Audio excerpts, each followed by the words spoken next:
प्यारे बच्चों, क्या आपने कभी यह जानने की कोशिश की है कि गिलास कपड़े का क्यों नहीं बनाया जाता है? आइए जानते हैं एक गतिविधि के माध्यम से। Have you ever tried to know that why glass is not made of cloth? हमारे पास एक प्लास्टिक का गिलास, एक स्टील का गिलास, एक कांच का गिलास, एक कागज का कप और एक कपड़े से सिला हुआ गिलास है।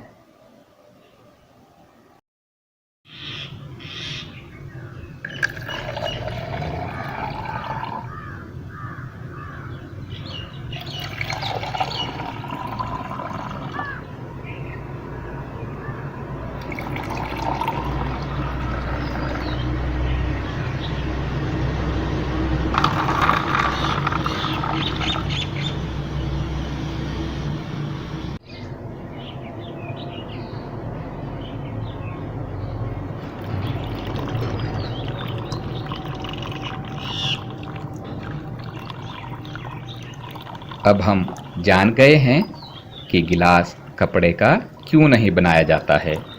द्रवों को रखने के लिए हमें कांच, प्लास्टिक, धातु अथवा कोई ऐसा पदार्थ चाहिए जो जल को रोक सकता हो।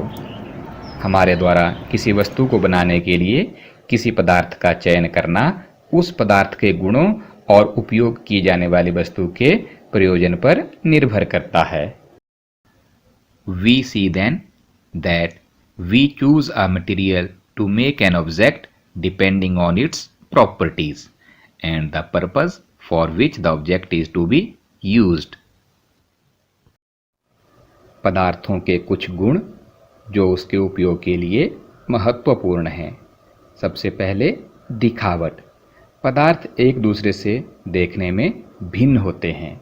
जैसे लकड़ी लोहे से अलग दिखती है, लोहा तांबे से अलग दिखता है। Some main properties of materials are appearance. Materials usually look different from each other. Wood looks very different from iron. Iron appears different from copper.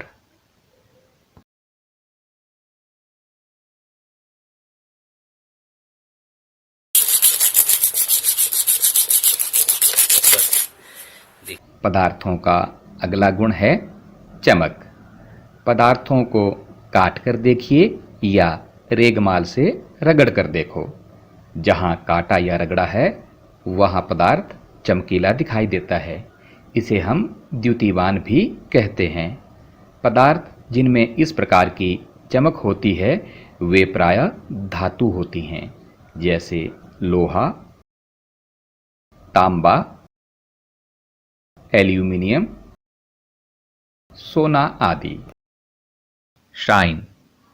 Cut the material और रब with the sandpaper. Look at the freshly cut or rubbed surface.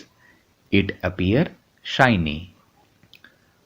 We also called it luster. Materials that have such luster are usually metals. For example, iron, copper, aluminium, gold etcetera. हमारे पास ढेर सारी वस्तुएं हैं, जैसे कागज, गत्ते का टुकड़ा, चौक, स्पंज, लोहा, प्लास्टिक, लकड़ी, सोना, रुई इत्यादि। इसमें से कुछ वस्तुएं चमकीली हैं जिन्हें हम अलग कर देंगे, जो हमें चमकीली नजर आ रही है। जैसे ये बहुत चमकीली है तो ये हमने अलग कर। एल्यूमिनियम भी चमकीला है, ये अलग कर दिया। ये लोहे की ये कर दी। चम्मच, कटोरी, गिलास ये सब चमकीले हैं। हम कागज को काट कर देखेंगे। ये हमने काटा और इसमें कोई फर्क नहीं नजर आ रहा है। अब हम गत्ते को काट कर देखेंगे। इसमें भी कोई खास चमक नहीं नजर आ रही है। अब हम प्लास्टिक की यहाँ स्पंज को काट कर देखेंगे, इसमें भी कोई फर्क नजर नहीं आ रहा। प्लास्टिक की पाइप को काट कर देखेंगे, देखिए इसमें भी कोई नजर नहीं आ रहा है। तांबे के बर्तन को रगड़ कर देखें,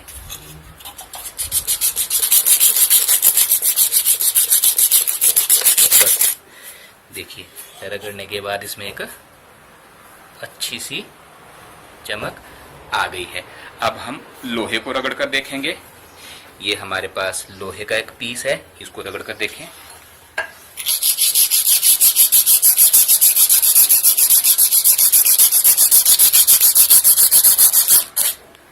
देखिए इसमें भी चमक नजर आ रही है।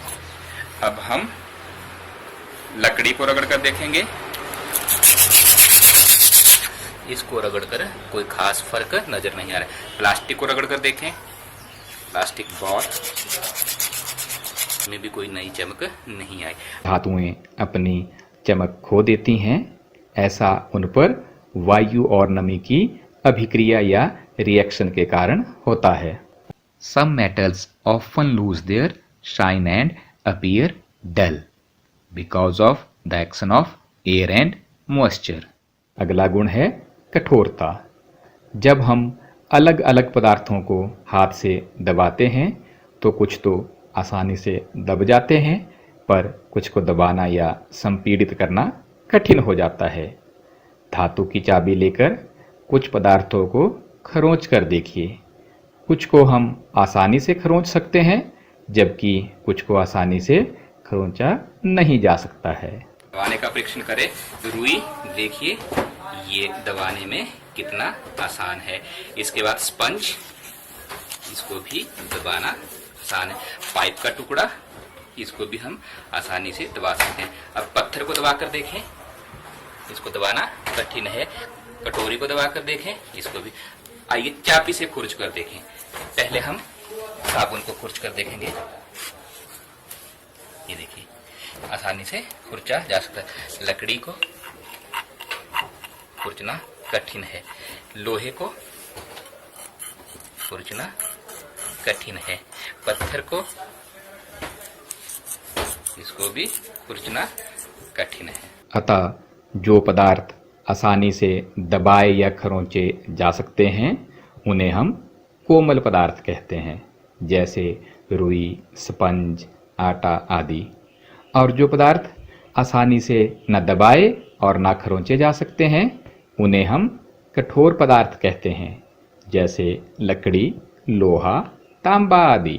तो दिखावट में चमक, कठोरता, खुरदरा या चिकना होना, ये सब गुण हो सकते हैं। Next property of material is hardness. Materials which can be compressed or stretched easily are called soft, while some other which are difficult to compress are called hard materials.